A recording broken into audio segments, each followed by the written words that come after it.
Hello, today we are here to discuss a brilliant book, The Sickle, the English translation of which was recently published by Juggernaut. The Sickle is a reminder of the possibilities of fiction through the life of farmers, migrant laborers, and activists in Marathwada and Western Maharashtra. Anita Agnihotri illuminates with shocking clarity a series of intersecting and overlapping crises: female feticide, sexual assault, the violence of caste, feudal labor relations, farmer suicides, and climate change in all its manifestations.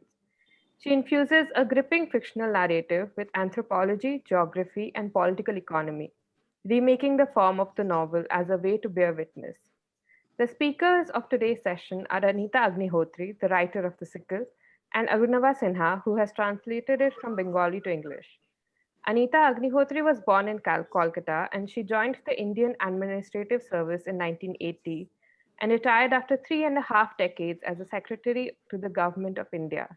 She has published over 30 books, and her literary profile spans poetry, novel, short stories, writing for children, and critiques of development. She has won numerous literary awards in Bengal, and her collection of stories, 17 translated by Arunava, won the Economist Crossword Book Award for Indian Language Translation in 2011. Arunava Sinha translates Bengali fiction, poetry, and non-fiction into English, and fiction from other languages into Bengali. More than 60 of his translations have been published so far in India, the UK, and the USA. He currently teaches creative writing at Ashoka. Thank you, first of all, for joining us, both of you. And it was a really powerful book, and I'm very Thank you. happy that both of you could take the time out.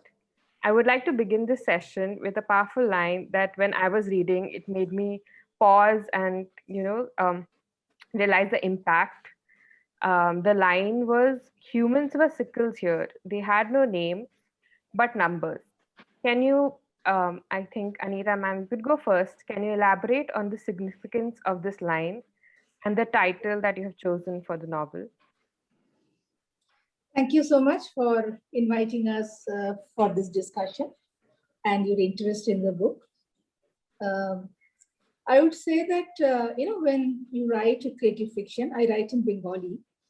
So when it was written and after the book was, I finished writing the book, I felt that the Sickle is the most appropriate name because it has really acquired more than one dimension in the book. Of course, it starts with the story of the migrant sugarcane labor. And there, I'll come back to it a little late, this line you mentioned, that every human being is a sickle. But apart from that, sickle also is it represents agriculture. The novel is about different facets of the agrarian crisis. It's a natural crisis which is reinforced by the politics of drought. And as I kept on writing, the different, concentric circles, for example, got woven into it. Farmer suicide, for example, because the book was not written sitting at my desk. It was written when I was traveling. I was going and interacting with people. And of course, finally, the long march where the farmers join and they walk 180 kilometers to place their demands before the government. And apart from that, this is also significant. When I was traveling from Surgana of district Nasik, where the tribal farmers had actually started the march, and on my way to Mumbai, the wall writings basically said "Chalo Mumbai" and the symbol of the sickle and the hammer. In fact, so Surgana, when I went and visited the people, I realized that how powerful a symbol, which obviously is the symbol of the left, the sickle, has become to people. And I thought it is the most appropriate name. Though I would say the sickle, as we understand in Bengal, caste as we call it, and the kind of sickle with which they chop the sugarcane in Maharashtra are different to look at. This sugarcane cutting sickles are little like broad choppers, or broad knives. They're not bent. But even then, I thought this is the most appropriate name. And coming back to your first questions about it's a very tragic thing. In fact, the human beings becoming sickle, in the sense that when I first interacted with the women there, what we saw essentially is the very difficult condition of life they have, their unending days of labor, they're working at home, working in the field. And these are all shanties when they come to work as migrant labor. Even though they come to the same place every year, there is absolutely no arrangement for them, because they are given an advance, taking that they come and they work. Their basic job is to use their labor so that they can repay the advance. So in a situation like this, when a male child is born, it is presumed that the child remains with the family. He adds to the labor. And when a girl is born, the girl child is born, the girl child will not stay with the family because she has to be married off. And then the family loses one hand. So a birth of a girl child is always equated by loss of one sickle. In Marathi, they say ek koita kami. That is, one sickle is less. So if you look at it from that point of view, the human beings are nothing but one sickle. And their entire objective when they come as migrant labor is to use their hands or use their bodies to repay whatever they have taken as loan, so that they can be temporarily free again.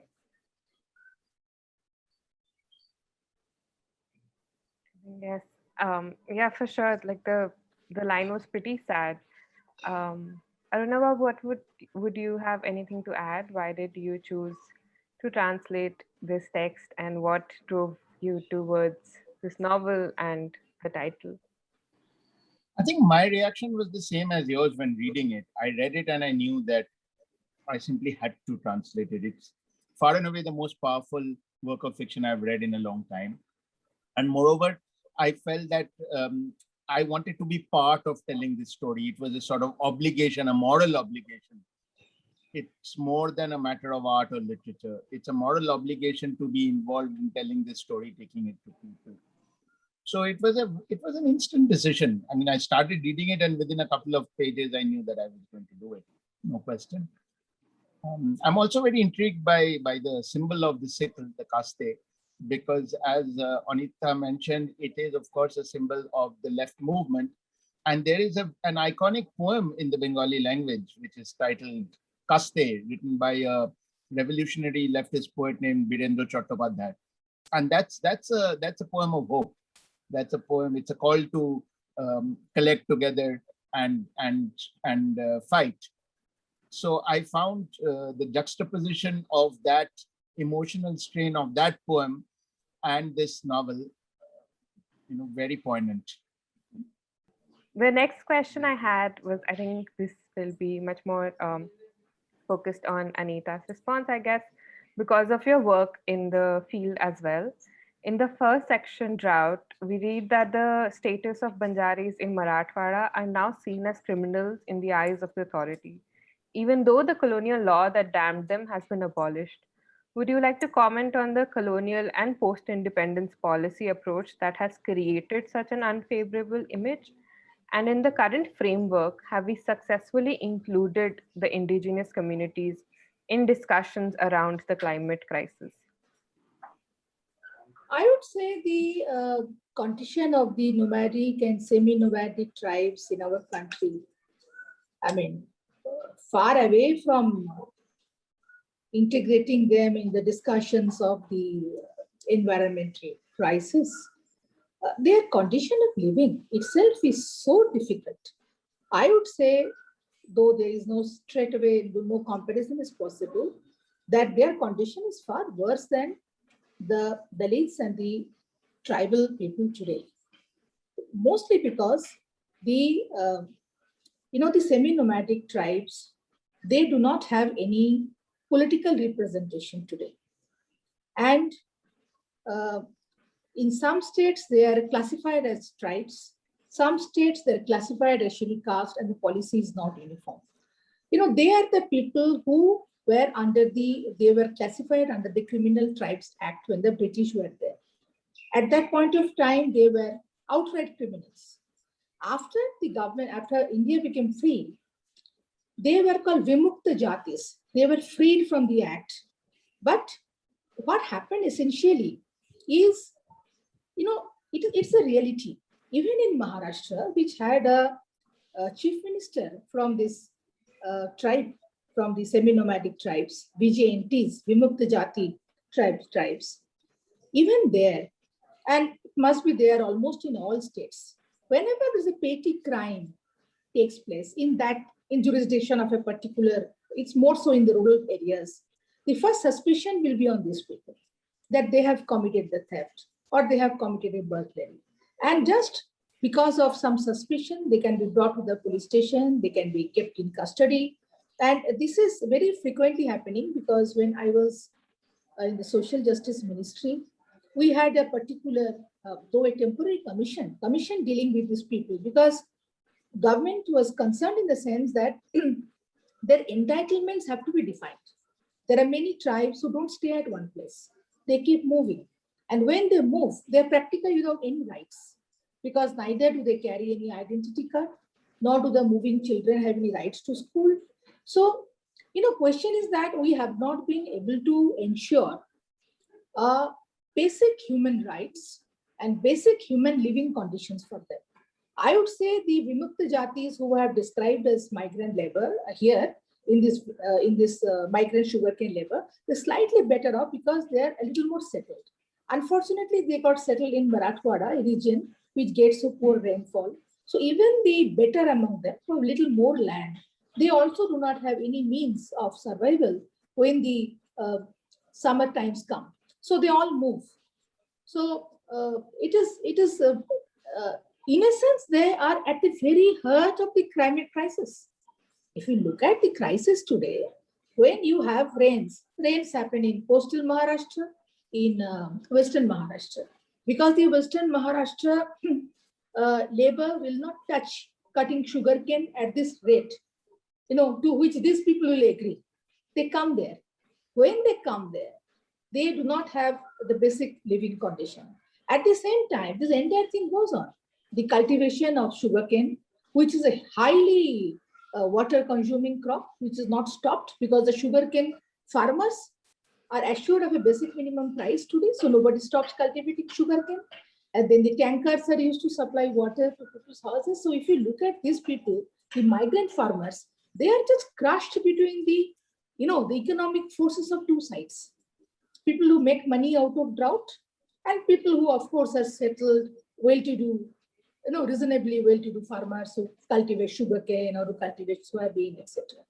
So, unfortunately, the discussion has not been, about them on these issues. But the fact is that today we are far from ensuring a proper, dignified life to most of our semi-nomadic and nomadic communities. In fact, nomadic tribes are even worse. I have seen the Raikas of Rajasthan. They travel 8 months of the year, with their lambs, with their camels in search of water and fodder. And when they travel from Rajasthan across Madhya Pradesh to Maharashtra and back, the entire semicircular path, the kind of problems they encounter from the forest officials, from the revenue officials, from farmers, from settled dwellers, it is extremely painful to see their condition. But they have to do, because they have to go, because if they don't go, the animals will not get water, animals don't get that, the place to graze. So this is how it happens. Sorry, may I interrupt for a moment before you ask the next question? I made a mistake. Caste or the Sickle, the poem is not by Virendra Chattopadhyay, it is by a poet named Dinesh Das.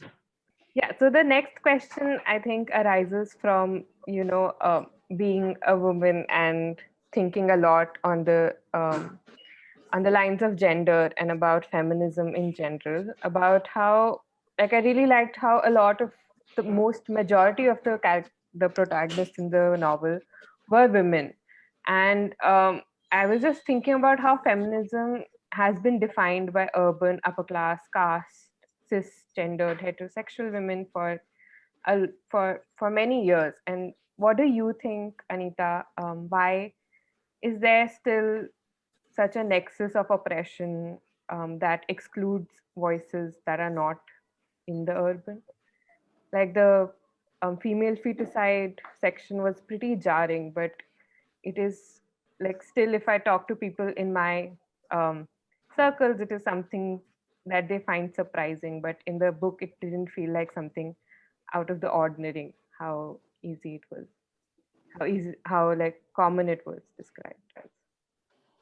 No, I would say that, Bid, the Marathwada, the Bid region about which I have written in the novel, it attracted national attention because the sex ratio, the ratio of girl children and the uh, male children at birth was the lowest in the country. It has improved slightly, also because of a lot of work of the activists.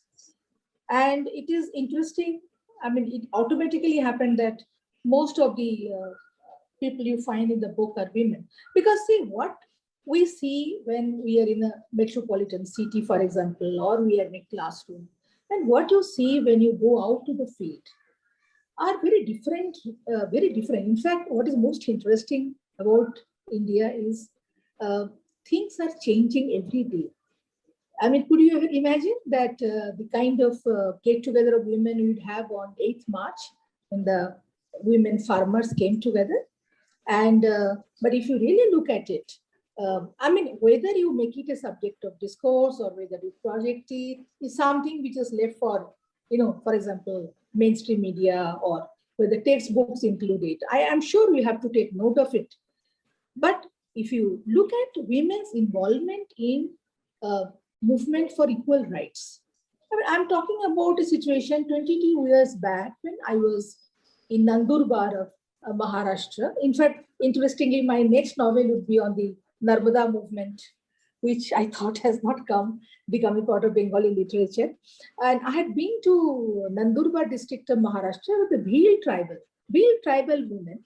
They were a part of the Narmada Bachao Andolan, and the women were in so many numbers there. In fact, Pratibha Sindhe herself was in the forefront of the agitation. And we had seen this discourse between the one-man commission sent by the Supreme Court and the women of the village.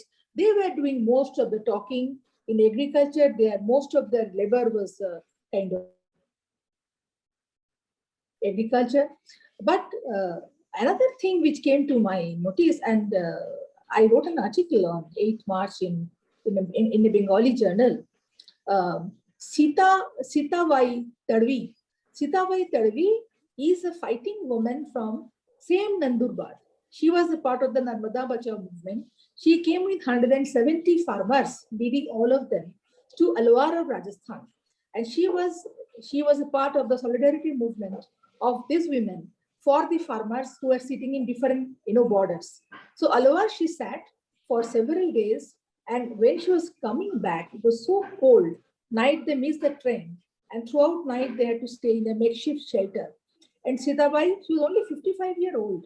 She died. And I mean, her death was obviously natural, but it was death she suffered because she was very cold.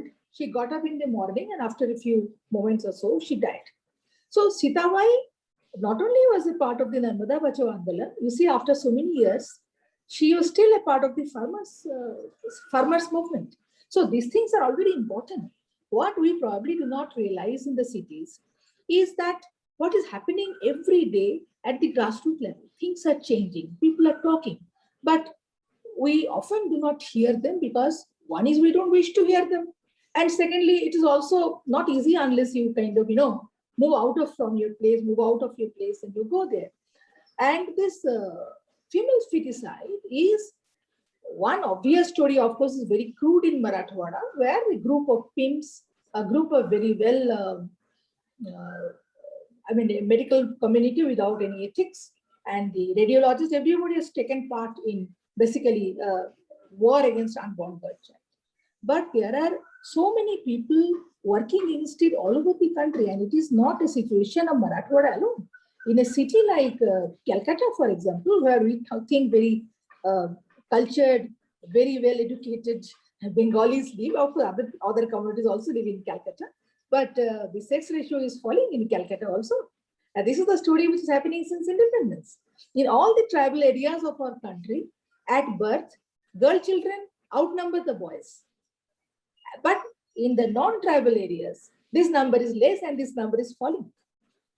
This is a very serious indication that with economic prosperity, we are losing our grip on equality. So this is a very real situation, and I would say even people who are working in that cities, they have to see that how this act, which is a central act, PCPNDT Act, despite its 2 amendments, despite its strictest ways of enforcement, it is so difficult to punish anybody. You saw in Sickle how difficult it was. Every time you come up with a proof, you were told, no, this is not a proof enough. We cannot convict a doctor. And why? Obviously, because a doctor is an elite, he's an important person. And in a place like Marathwada, all the important people go to him. Even a politician, or let us say, I have given an example of senior police officer. If they need to eliminate a girl child, they have to go and talk to the doctor. So very difficult to break this nexus. But the thing is that Marathwada is not alone in this. It is happening everywhere. And the sooner we take note of this is better. But it's also true that a lot of people are working, as activists, assisting mothers. Very often the women are completely pressurized by the in-laws to take a decision or surrender themselves.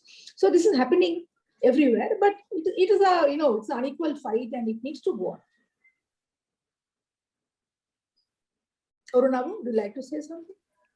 No, I'm just listening and thinking about the fact that, as you said, it's as scarily widespread a phenomenon in big cities as it is in elsewhere in the country, and perhaps it is better hidden, which is why people don't get to know or don't get to talk about it so much. But I would say the scenario about women's involvement in movements, local movements, environmental movements is definitely changing. And it is time we take note of the change, because all these girls in the novel, though they're all fictional characters, Minu, for example, or Tirna, for example, they have become part of the change that is, going to come. Yeah. And like the book really shows us how like farmers' protest or farmer suicide and all these things that we usually think of as how they affect the women of the household a lot. In I think, I'm not very sure, but the widow, about how her husband committed Suicide. died by suicide. So how that affected her and her children's future, and how that. So I think like the book does a really well job of that, because I think a lot of times we erase women's stories from these narratives. But thank you so much for it. well, that at least is never going to happen in Anita's books. That's for sure. Yes. And like rightly how you pointed out that now a lot of in protests, even in Shaheen Bagh, now in the farmers' protest, you see a lot of women participating and even taking leadership roles, because of course these policies and these movements affect them as well. Although the government would think that they are sitting here just as, I don't know what, victims or something, or being influenced. Government wants them to be sent home for their safety. Yeah, but of course not. What always is a matter of constant surprise to me is that in India and in many other countries in the world, you need a revolution to get to what should be normal. We're not even talking about radical change. We're just saying that just let it be normal. But to get to that normal, you need upheavals. No, but normal is a lot, no? Arunava, normal is basically a just society, which is, if we move towards this, you upset so many things. So this is what is happening. But that's not normal. That is the concentration of power, and then passing it off as the natural order. But it is not the natural order. No, I'm saying that when we try to make these changes, we're essentially try to move towards a just society, let us say. And that is because it is opposed to the concentration of power That's it right. upsets everybody. I mean, even a small step towards it is very, very disturbing. Lot of people get disturbed. Why do you think people are so upset with Shine Bagh? I mean, as soon as the lockdown restrictions came up, the first target were the Shine Bagh places of protest for women. You just remove them from there as if, all the governments are waiting for that to happen so that there is lockdown and they fold up the agitation and their first sigh of relief is that. So we let the women not sit here. Hmm. This is the tragedy, I would say, yeah.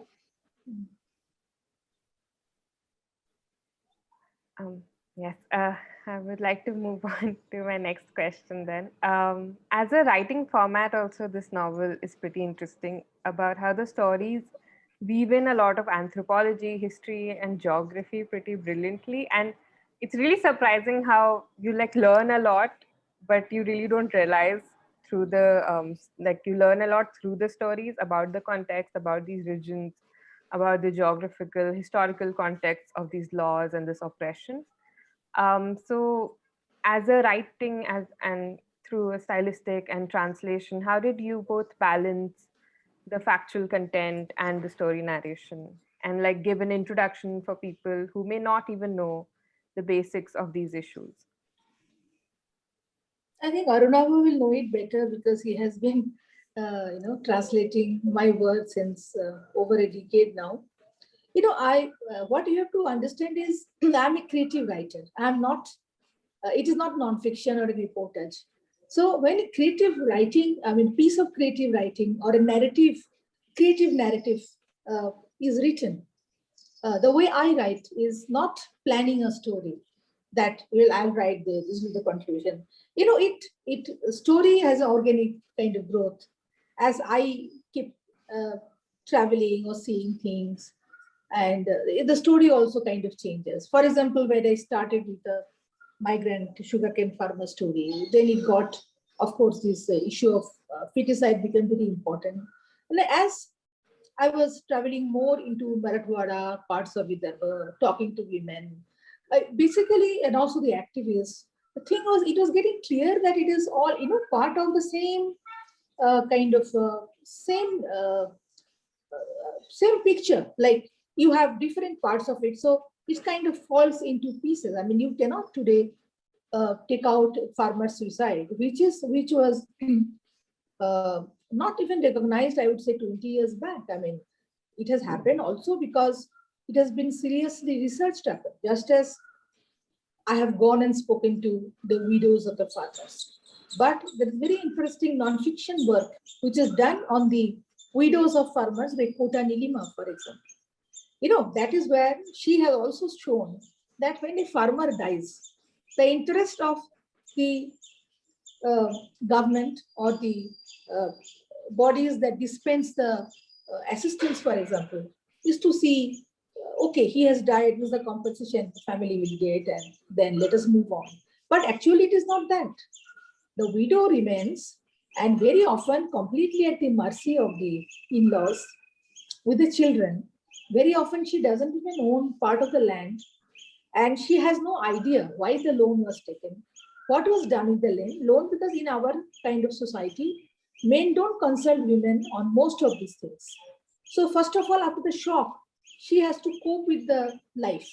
There may be young children going to school. So, the entire part of their suffering remains undocumented. But when the farmers' march happened, it is a reality that many of the widows of Vidarbha, they actually walked and joined the march, in solidarity. Essentially, the agrarian crisis, the crisis of drought-prone agriculture, which is hitting the farmer, because many of them have, let us say, a certain parcel of land, but they do not have any source of irrigating the land.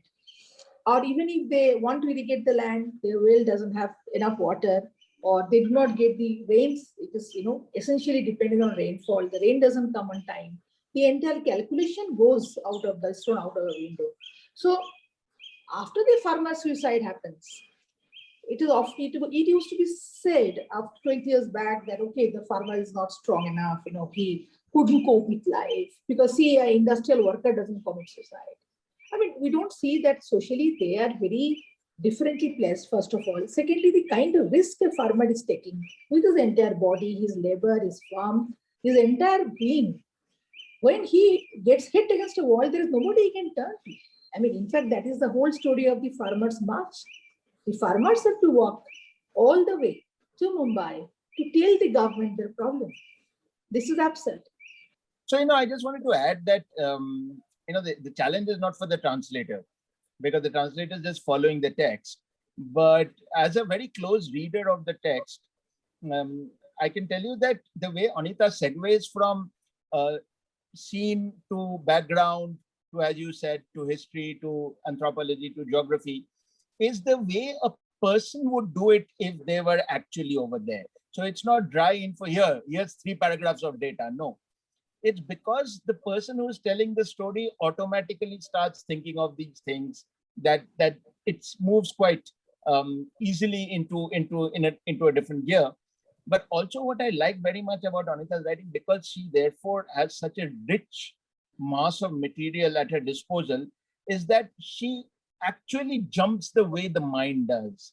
She doesn't always try to draw elaborate connections between one passage and the next, because that's not how the mind functions. The mind functions very quickly, moving from one thing to another. So very often, sometimes I remember when this book was being edited, the editor kept asking me, do we need some connecting sentences here and there? And I said, no. I mean, if this were a work of nonfiction, maybe. But this is a person telling a story, and a person doesn't tell a story in a way where every I is dotted and every T is crossed. So that's what makes it even more, the reader's participation is also imaginative, which is very important. No, I think Arunava, you said this, it's really amazing because you guessed it pretty right. It is, yes, it is like if I go to a village or a small town, the way I see things, I write like that. For example, I see a building in the distance, or a temple at a distance, or I see some old people coming together. Yeah, it is the way I would inquire about it, or I would like to see this. I write exactly that way. Yes. But having said that, it is not that Arunava's task is not challenging, because I have seen that he, kind of puts himself in the text exactly the way it is required. I mean, his understanding and his expression, it is kind of instantaneous. So very few translators can actually achieve that effect, where I would say the translation reads like the original, or, you can Sickle is like a book in English, for example. So that credit definitely goes to him. Thank you. That's very kind of you. Yeah, I think my next question then works very well with this praise, because I had a question about how even as we also work in the organization and we have been thinking about voice and who gets to occupy what space. So as a translating exercise, how do you relate with a lived experience that you have not strictly been part of, or as Anita has also gone to the field and everything, how do you relate to these experiences and try to bring them forth in your translation without occupying space? Yeah, so this is of course is an occupational hazard, as it were, for a translator, because you're never going to have all the lived experiences of all your writers and their characters, because you're working with the works of many different writers. And if you're only working with books written by someone very like you, who's lived a very similar life, then perhaps you're not even very effective as a translator, because then what's the point? But this also is in direct, it also clashes with the idea that why should not someone who has the same lived experience be translating the book? And that is an absolutely valid question. And I hope we can get there. I really hope we can get there. And it is very important to get there. And it is very important also that translators who have had the same lived experience as the writer or similar, or who can in potential have it, are also come into the, become visible as translators. It's important, and it is perhaps something that I think it's a generational process. The first generation of translators probably cannot get into that space, but as the second generation and the third generation translators in India come up, I think the vintage translators like me and others, that would be our job, to ensure that such translators are get the opportunity and become automatic choices for translating the books that correspond closely to their lived experiences, because it is not necessarily because nobody else can translate the book in question, but because it is important for such translators to be visible. So that is definitely a very important objective. And translators by nature have to be invisible, because you cannot insert yourself as a writer into the text, except to it's like singing. I mean, somebody else has composed the song and you can render the notes, but you shouldn't be adding your own notes into that piece of music. So, and yet at the same time, the identity of the translator somehow is known and is becoming known. And so therefore, it is all the more important to ensure this. Very difficult task, I would say. Very difficult. I don't think I can ever translate, because it needs to. Thank goodness, Anita, you focus on writing. Yeah. Otherwise, what will we translate? There's so many writers all over the. No, so that's why translators must also nurture and encourage writers. Yes, that makes a lot of sense. Yeah, and I think like translation is a beautiful process, especially for people who don't, because it's impossible to know all languages, but we should have access to all kinds of beauty that fiction encourages. So thank you so much. One point here, I mean, just to kind of clarify the way I write, it is not that I always travel to a fake situation and write. I have several novels which are written just like the novels are written. You are at a place or in a city and you're trying to capture something happening around you.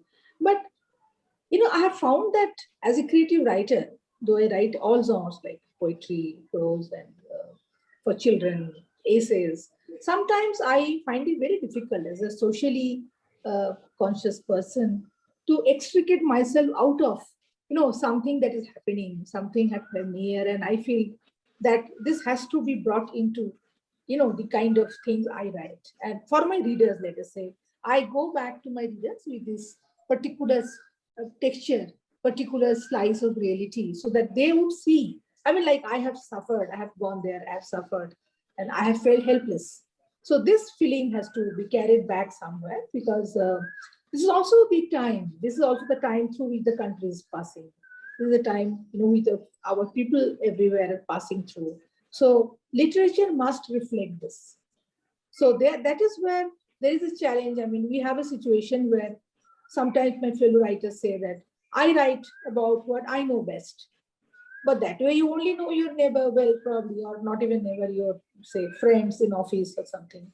But then if I don't cross that boundary, I don't go beyond myself, I don't break myself, then I don't get to know, because you are not in a vacuum. You are in a huge pulsating, changing country where every voice should be important, should be heard.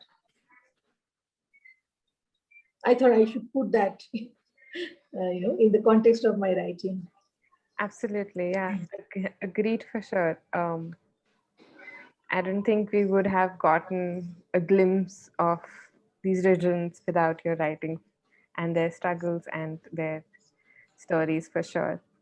And I think that leads to my, question about the last section, the Long March, and about how the Farmers' March is depicted as a celebration solidarity along with the harsh trials of the trip. But the ending isn't necessarily like a hopeful ending. It's very near to reality. So and I don't want to spoil the ending, but after writing the book that is so near to realities, what takeaways would you both want your readers to leave with? And also, this really holds a question about fiction in general, about how what is the importance of depicting reality in fiction, when you can, like, maybe someone will say, okay, I'm watching this on news channels as well, why do I have to read it on in fiction, and like stories, and why is it important to reflect such realities and such stories in our books, is my question to both of you. Aruna, would you like to answer first?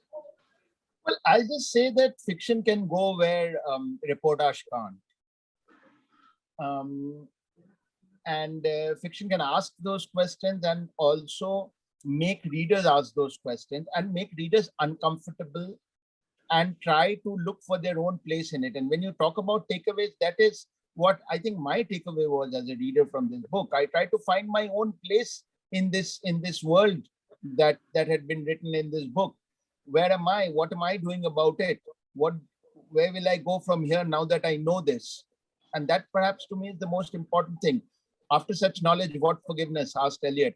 And that line keeps ringing through my head. Now that I know this, where do I go from here? So, a great book eventually circles back on the reader, no matter where it's set, what stories it's telling, what truths it's telling. It circles back to the reader and makes them realize that all of these are the reader's truths as well. And this, I think, what no amount of television news or newspaper reports or magazine reports will do for you ever. There you're always distanced. You're always caught up by the sound and the fury, and your opinions are coming in the way, and you're hotly saying, yes, this is right, no, this is wrong. No one who reads this novel can take a this is right, this is wrong kind of position. It's not possible, right? It doesn't matter what your political coordinates are. You realize that that human beings and their lives are so intensely political, but political ideologies are only frameworks through which you can view them. But eventually you have to get to the point that our objective is to make life better for everyone. I think these are the things that books like this bring home to me, and I hope will for the reader as well.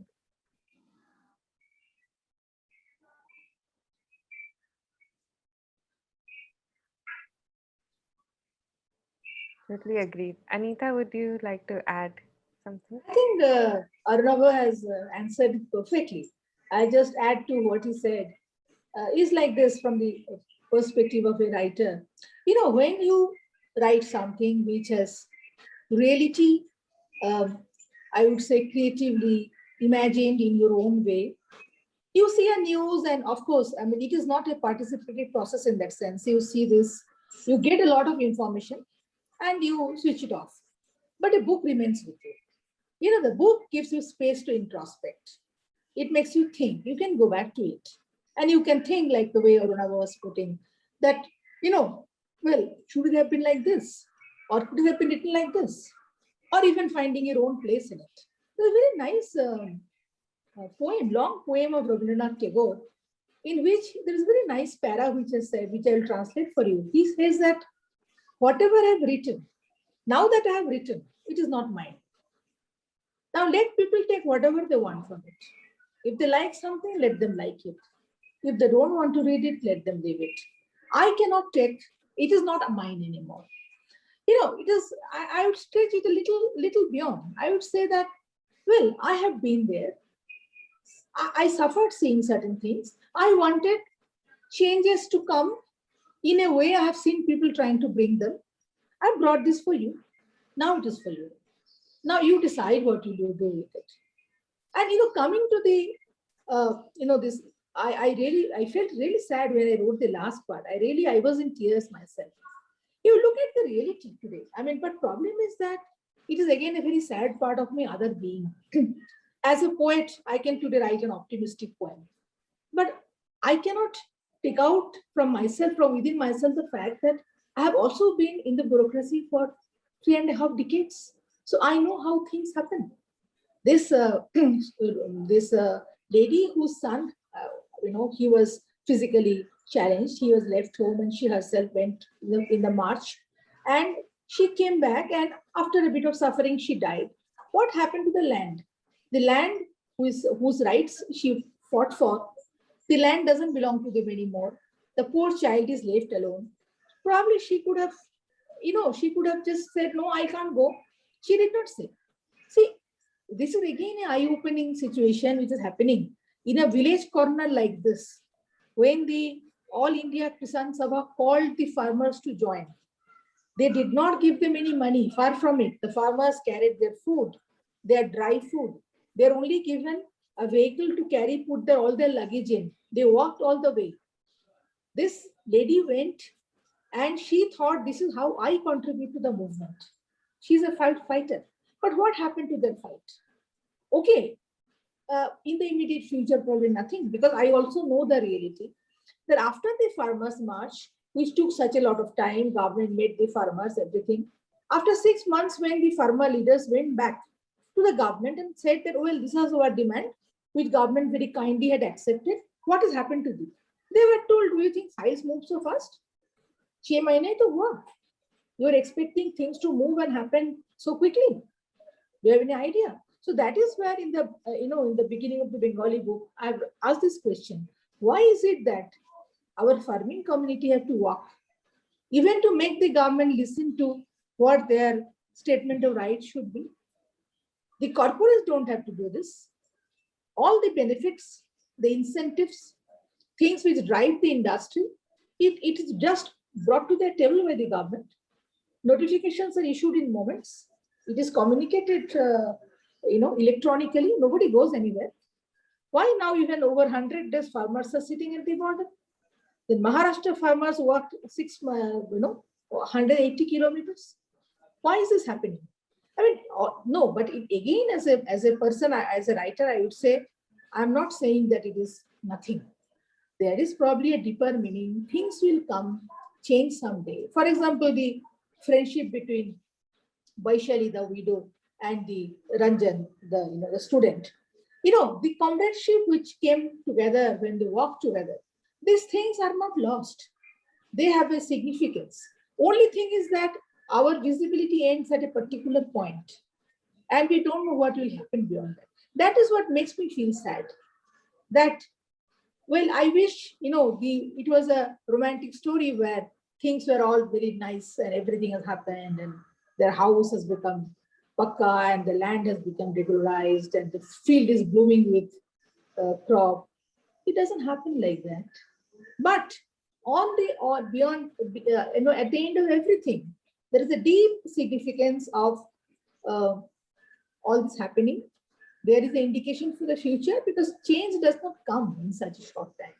It needs lots of sacrifices. It needs lots of, unfortunately, in our country, the people who sacrifice and people who call for the sacrifice, they live at two very different ends of, let us say, economic reality. I also felt very sad ending it like this. I always felt that why did Rukmabai go? She could have looked at the sun, but the lady did not put her own interest first. She went all the way, thinking that every house should contribute to one farmer. I'm a farmer. I'm a woman farmer. Unlike the other people who say, no, you're a woman. She said, no, I'm a woman farmer, so I must go. So this is, ultimately the agency which in your questions you're looking for. This is how it gets translated.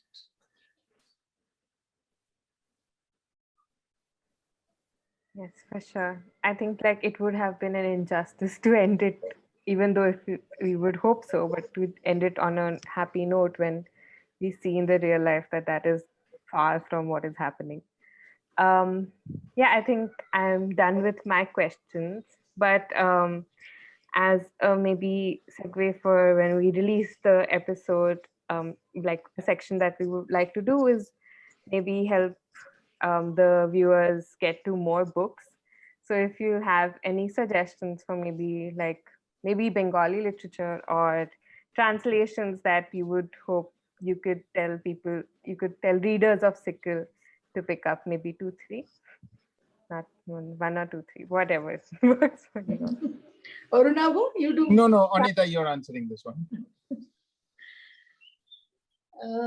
I mean books which are not yet translated but should be translated, or books available in translation? Both work. I think there will be people who are Bengali also who view this, then they can read it for sure. Well, I would say that, there are a lot of interesting short stories are being written in Bengali by the younger writers, and a few of this they can try reading. And there are women writers who are interesting. So would you like me to give some names? Sure, that would be great. Okay, there is a young author, his name is Sadiq Hossain. He's very young and he writing very challenging stories and interesting novels. He's quite young, but he is always there to question the situation, question the system. Is very, I like the way he approaches literature and his own life. Sadiq is there. Then there are some of the young writers, Arunava also may be knowing. There is a woman writer called Trishna Boshak. She writes excellent short stories and also very nice science fiction. She's also writing a major novel on the Bangladesh war time, 1971. And probably this is the first novel written this side of the border. Like there are many written in the Bangladesh side, but she's written it from, as a Bengali, Indian Bengali writer, she's writing in a situation of families in Bangladesh and war situation. And there are, of course, other authors who have been, who might not have been translated. Ravi Shankar Ball, of course, Arunava has translated. Who else? There is a Bengali author called Amor Mitro who also writes very major novels about the contemporary Indian reality. So I would like to mention him also. And my next novel, if I can say about myself, the next novel is, it is written before. It's a large novel called Mahanadi, which is written about a river, which is being translated into English and will be released sometime in the month of May or June. It's a major novel about, it's about a huge river and people residing both sides of it. And it again has a lot of local history, mythology, but essentially about kind of life people live there, attracted to the river, they come there. And the river has actually, it's a very different format of a novel. It is not the way a novel is written, but as the river moves, the geography changes, the place changes, and kind of people we encounter changes. So this is a large novel which I'm also waiting in the state of excitement, how people will take this translation. So all these things are happening now.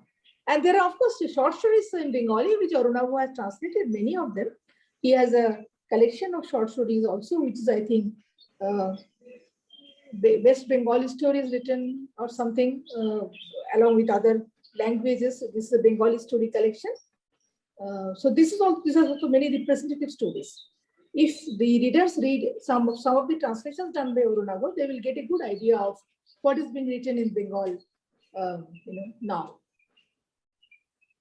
now or in the recent past.